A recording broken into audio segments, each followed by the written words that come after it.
Peníze v cihle mají trvale rostoucí hodnotu a pravidelný měsíční příjem. BD Lido na Spolkové 8.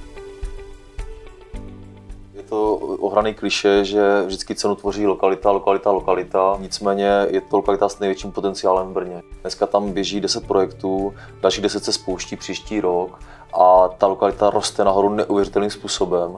Ten, kdo jezdí do Prahy a zažil, co udělali lokality Žižkov, Karlín v Praze, skokový prostě posun, tak to se teďka děje potichu v Zábrdovicích. Samozřejmě investor, který dneska koupí, tak rozhodně neprohloupí, protože za 5 let se otočí a řekne, koupil jsem to levně.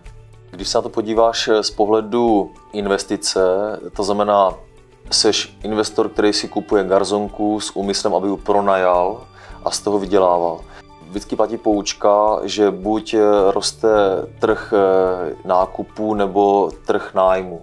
Teďka trh nákupů stagnuje rok a půl, ale všichni vidíme, jsme svědky prudkého růstu výše nájmu, protože lidi musí někde bydlet, tak když nekupují, tak musí najímat, že jo.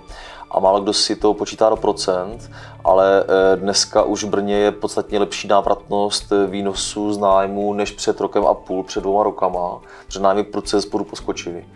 A když si uvědomíš, že dnes ti každý argumentuje, já mám na spořáku nějaký procenta, tak si ten člověk málo kdy uvědomuje, že ten spořák bude mít ty procenta ještě tak 3 měsíce a pak to prudce poletí dolů. Ale na tom bytě máš ten stabilní výnos v loni, předloni, letos, zítra, příští rok, další rok, furt každý rok.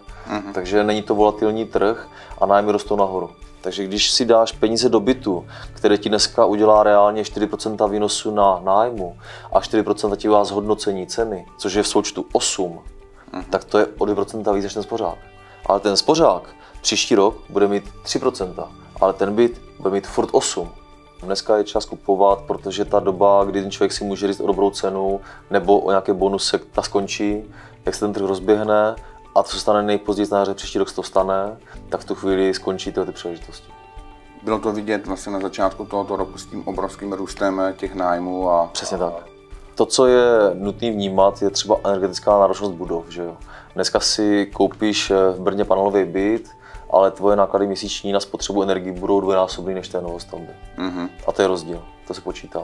Samozřejmě ten panelový barák bude mít větší amortizaci, větší opotřebení. To znamená, v nějakém horizontu ti bude stát více peněz na opravách a rekonstrukci. To je prostě, není to zadarmo ta cena, že jo. Ta novostavba rovná se bezstarostný život, kupuješ to třeba s 5letou zárukou, nic 5 let neřešíš, máš nízkou energetickou náročnost a jsi novým, krásným, vonavým, nepoužitým. A samozřejmě pro ty budoucí nájemníky je to atraktivnější i za cenu vyšších nájmů a vůbec rychlosti pronajmutí i délky v podstatě, protože ti lidi ví, že se nemusí stěhovat. Je to tak, jak říkáš, nájmy prostě rostou a chceš-li stabilního nájemníka, stabilní výnos, lepší mít novostavbu než starší byt.